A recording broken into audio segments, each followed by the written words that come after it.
नमस्कार, जय हिंद, वंदे मातरम। साथियों, एक बार आप सभी का बहुत बहुत स्वागत है हमारे YouTube चैनल के अंदर। वहीं आपने अभी तक हमारे चैनल को सब्सक्राइब नहीं किया, सब्सक्राइब जरूर करें। वहीं इस वीडियो को ज़्यादा से ज़्यादा शेयर जरूर करें। मध्य प्रदेश विधानसभा चुनाव का बिगुल बज चुका है, जिसके अंदर हर पार्टी अपने प्रचार में जुट चुकी है।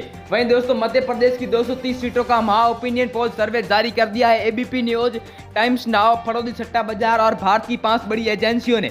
इस ओपिनियन पोल के अनुसार किसकी बन रही है सरकार, किसको हार का मुंह देखना पड़ेगा, इस वीडियो में देंगे हम आपको पूरी जानकारी, तो वीडियो को एंड तक जरूर देखें। वहीं आपके अनुसार मध्य प्रदेश में अब की बार किसकी सरकार बनती नजर आ रही है, वो भी कमेंट बॉक्स में जरूर बताएं। वहीं दोस्तों, बात करी जाए 2018 की, तो चुनाव में यहाँ पर फिर कांग्रेस पार्टी की सरकार बनी थी, लेकिन 21 विधायकों ने कांग्रेस पार्टी का दामन छोड़कर बीजेपी पार्टी का दामन थाम लिया था। वहीं दोस्तों, कर्नाटक की बात करी जाए तो कर्नाटक के अंदर कांग्रेस पार्टी ने बीजेपी पार्टी को सत्ता से बेदखल करके वहां पर अपना झंडा गाड़ दिया था, जिससे कांग्रेस पार्टी के नेताओं का हौसला और भी बुलंद हो चुका है। वहीं दोस्तों, चुनाव से पहले ही बीजेपी पार्टी को तगड़ा झटका। बीजेपी पार्टी के कई बड़े दिग्गज नेताओं ने बीजेपी पार्टी को इस्तीफा देकर कांग्रेस पार्टी को ज्वाइन कर लिया है। ये बीजेपी पार्टी के लिए बड़े ही दुखद घटना है। वहीं दोस्तों, ओपिनियन पोल के अनुसार कांग्रेस पार्टी की सरकार बनती नजर आ रही। हम दोस्तों मध्य प्रदेश की 230 सीटों में से प्रथम सीट आपके सामने रखने जा रहे हैं। वहीं दोस्तों, बात की जाए मध्य प्रदेश की प्रथम सीट जबलपुर की, तो जबलपुर में कुल 8 सीटें। 8 में से कांग्रेस को सबसे बड़ा बहुमत 5 सीटें, बीजेपी पार्टी को 3 सीटें, बीएसपी को 0 और अन्य के खाते में भी 0 सीटें जाती नजर आ रही है। बात की जाए बालाघाट की कुल 6 सीटों पर, तो यहाँ पर बीजेपी पार्टी को तगड़ा झटका लगता नजर आ रहा है, क्योंकि कांग्रेस पार्टी को यहाँ पर 3 सीटें और बीजेपी पार्टी को 2 सीटें हासिल होती नजर आ रही है।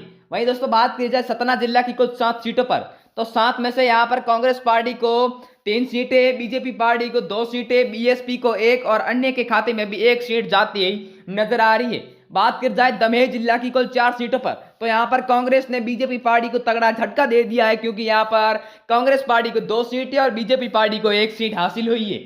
वहीं दोस्तों, इंदौर की बात करी जाए तो इंदौर में कुल 9 सीटें। यहाँ पर कांग्रेस को सबसे ज्यादा 4 सीटें, बीजेपी पार्टी को 3 सीटें, बीएसपी को 1 और अन्य के खाते में भी 1 सीट जाती नजर आ रही है। बात करी जाए ग्वालियर की कुल 6 सीटों पर, तो 6 में से कांग्रेस पार्टी को 3 सीटें, बीजेपी पार्टी को 2 सीटें, बीएसपी को 0 और अन्य के खाते में भी 1 सीट जाती नजर आ रही है अब की बार। वहीं दोस्तों, बात करी जाए भीड़ जिला की कुल 5 सीटों पर, तो 5 में से कांग्रेस को यहाँ पर 3 सीटें, बीजेपी पार्टी को 2 सीटें, बीएसपी को 0 और अन्य के खाते में भी 0 सीटें जाती नजर आ रही है अब की बार। वहीं बात करी जाए दतिया जिला की, दतिया में कुल 3 सीटें हैं। 3 में से 2 बीजेपी को, 1 कांग्रेस को, बीएसपी को 0 और अन्य के खाते में भी 0 सीटें जाती नजर आ रही है अब की बार। वहीं दोस्तों, बात करी जाए अगली सीट सागर की, तो सागर में कुल 8 सीटें। 8 में से कांग्रेस पार्टी को 5 सीटें, बीएसपी को 0, बीजेपी पार्टी को 3 और अन्य के खाते में 0 सीटें जाती नजर आ रही है अब की बार। वहीं दोस्तों, बात करी जाए अगली सीट सीधी जिला की,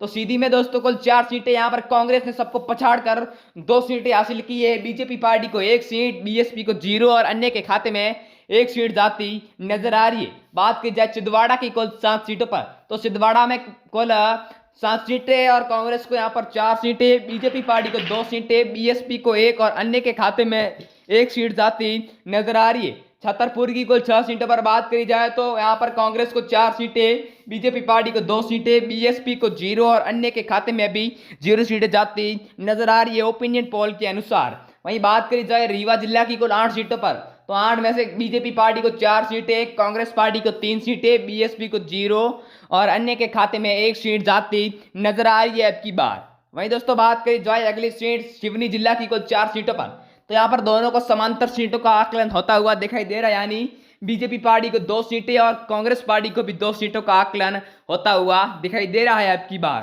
वहीं बात करी जाए भोपाल की कुल 7 सीटों पर, तो 7 में से बीजेपी को यहाँ पर 4 सीटें, कांग्रेस पार्टी को 2, बीएसपी को 0 और अदर के खाते में 1 सीट जाती नजर आ रही है अब की बार। वहीं दोस्तों, बात करी जाए बैतूल जिला की कुल 5 सीटों पर, तो 5 में से बीजेपी को 3 सीटें, कांग्रेस पार्टी को 2 सीटें, बीएसपी को 0 और अन्य के खाते में भी 0 सीटें जाती नजर आ रही है अब की बार। वहीं बात करी जाए अगली सीट सतना की, सतना में कुल 7 सीटें। 7 में से कांग्रेस पार्टी को 3 सीटें, बीजेपी पार्टी को 2 सीटें, बीएसपी को 1 और अन्य के खाते में भी 1 सीट जाती नजर आ रही है अब की बार। वहीं फिर बात करी जाए दमोह की कुल 4 सीटों पर, तो 4 में से कांग्रेस को यहाँ पर 2 सीटें, बीजेपी को 1 सीट, बीएसपी को भी 1 और अन्य के खाते में भी 1 सीट जाती नजर आ रही है अब की बार। वहीं बात करी जाए अगली सीट शिवपुरी की, तो शिवपुरी में दोस्तों कुल 5 सीटें हैं। 5 में से दोनों को समांतर सीटों का आकलन होता हुआ दिखाई दे रहा है, यानी बीजेपी पार्टी को 2 सीटें और कांग्रेस पार्टी को भी 2 सीटें हासिल हुई है। वहीं दोस्तों इस वीडियो में इतना ही, मिलते हैं अगले वीडियो में, तब तक के लिए जय हिंद, वंदे मातरम। मैं आप